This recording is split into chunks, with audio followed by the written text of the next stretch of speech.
నేటి నుంచి ప్రజల వద్దకే రెవెన్యూ 20వ తేదీ వరకు రాష్ట్ర వ్యాప్తంగా రెవెన్యూ సదస్సులు. సో రాష్ట్ర ఆవిర్భావ దినోత్సవం తెల్లారి నుంచి రాష్ట్ర వ్యాప్తంగా రెవెన్యూ సదస్సులు నిర్వహిస్తామని చెప్పేసి సర్కార్ చెప్పింది కదా. చెప్పినట్టుగానే ఇవాళ నుంచి రాష్ట్ర వ్యాప్తంగా రెవెన్యూ సదస్సులు నిర్వహిస్తున్నారు. తెలంగాణ రాష్ట్ర ప్రజానికానికి రైతాంగానికి అందరికీ కూడా విజ్ఞప్తి, మీరు రాజకీయాలను పక్కకు పెట్టుర్రి, వాడేవాడు ఏదో చెప్పిండు వీడేవాడు ఏదో చెప్పిన అనుకురి. ఏ ప్రభుత్వాలైనా మన ప్రభుత్వాలే, పోయి తెలుసుకుంటేనే తెలుస్తుంది అసలు ఏం జరుగుతుంది అనేది. మరి కొత్త ఇప్పుడు 5 ఏళ్ళు అయితే భరించాల్సిందే కదా. ఆ రైతు భూభారతిలో ఏముంది, రెవెన్యూ సదస్సులో ఏం చెప్తుర్రు, మీకు ఎలాంటి సమస్యలు ఉన్నాయి, 4 కాగితాల మీద రాసుకొని పోర్రి. మీ సమస్యలను తీసుకొని గతంలో అప్లై చేసిన పెండింగ్లు ఉంది, ఇది ఉంది, అది ఉంది, అన్నీ బంద్ చేయరి. మళ్ళొక్కసారి అప్లికేషన్ దరఖాస్తు తీసుకొని రెవెన్యూ సదస్సులలో హాజరు గారి. రెవెన్యూ సదస్సులలో వాళ్ళు ఏం చెప్తారు ఏనూరి, మీ సమస్యలకు ఎలాంటి పరిష్కారాలు దొరుకుతున్నాయి మీరే సొంతంగా ఎక్స్పీరియన్స్ చేయరి, మీ స్వ అనుభవంలోకి వస్తుంది ఆ అంశం అంతా కూడా. భూ సమస్యలపై దరఖాస్తుల స్వీకరణ పరిష్కారం, కలెక్టర్లు మానవీయ కోణంలో సమస్యలు పరిష్కరించాలని చెప్పేసి కూడా మంత్రి పొంగులేటి శ్రీనివాసరెడ్డి చెప్తున్నట. ప్రజల వద్దకే రెవెన్యూ నినాదంతో భూ సమస్యల పరిష్కారానికి నేటి నుంచి 20వ తేదీ వరకు రాష్ట్ర వ్యాప్తంగా రెవెన్యూ సదస్సులు నిర్వహించనున్నట్టు రెవెన్యూ శాఖ మంత్రి పొంగులేటి శ్రీనివాసరెడ్డి తెలిపారు. ఈ సదస్సుల్లో సమస్యలపై రైతుల నుంచి దరఖాస్తులు స్వీకరించి పరిష్కరిస్తామని వెల్లడించారు.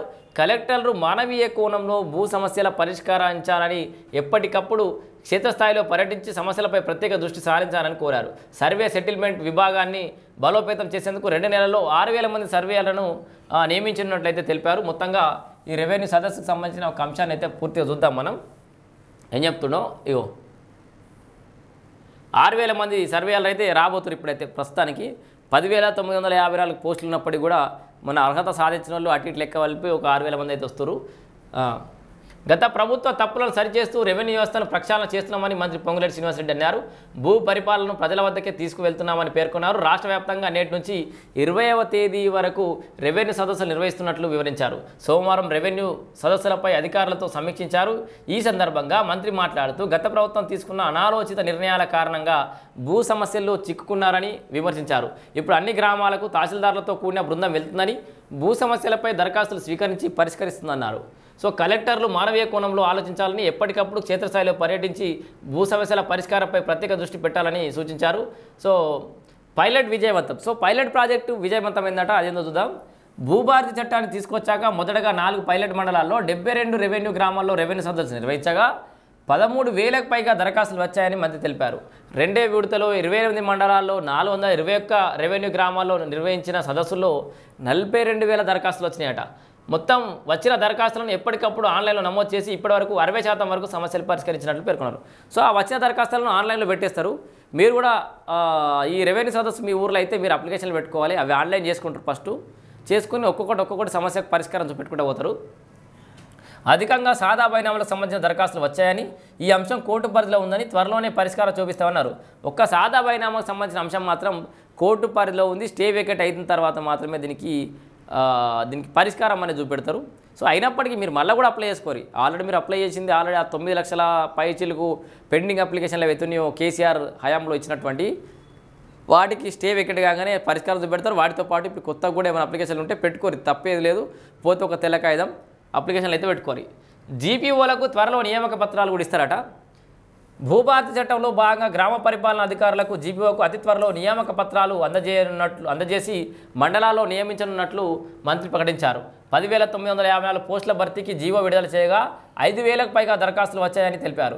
మే 25న నిర్వహించిన పరీక్షలో 4,588 మంది అభ్యర్థులు హాజరు కాగా తుది మెరిట్ జాబితాలో 3,550 మంది అభ్యర్థులు ఎంపికైనట్లు వివరించారు. సో ఇప్పటికైతే ఒక 3,550 మంది అయితే ఎంపిక అయ్యారు గ్రామ పరిపాలన ఆఫీసర్ సంబంధించి. ఇక 6,000 మంది లైసెన్స్ సర్వేలను కూడా తీసుకుంటుంది. వాళ్ళని కూడా తొందరనే నియామకం చేస్తుంది. సో 3 మండలాల ప్రయోగాత్మకంగా మొత్తానికి భూముల రిజిస్ట్రేషన్ సమయంలో డాక్యుమెంట్లతో పాటు సర్వే మ్యాప్ను జతపరచాలని భూభారతి చట్టంలో పేర్కొన్నామని మంత్రి గుర్తు చేశారు. ఇందుకు అనుగుణంగా సర్వే సెటిల్మెంట్ విభాగాన్ని బలోపేతం చేస్తున్నామని తెలిపారు. మొదటి దశలో 6,000 మంది సర్వేలను 2 నెలల్లో నియమించబోతున్నట్లు వివరించారు. తరతరాలుగా నక్షా లేని 413 గ్రామాల్లో రీసర్వే నిర్వహించామని, సో ఇప్పటికే మొత్తమే నక్షా లేని 413 గ్రామాలలో రీసర్వే నిర్వహించారట.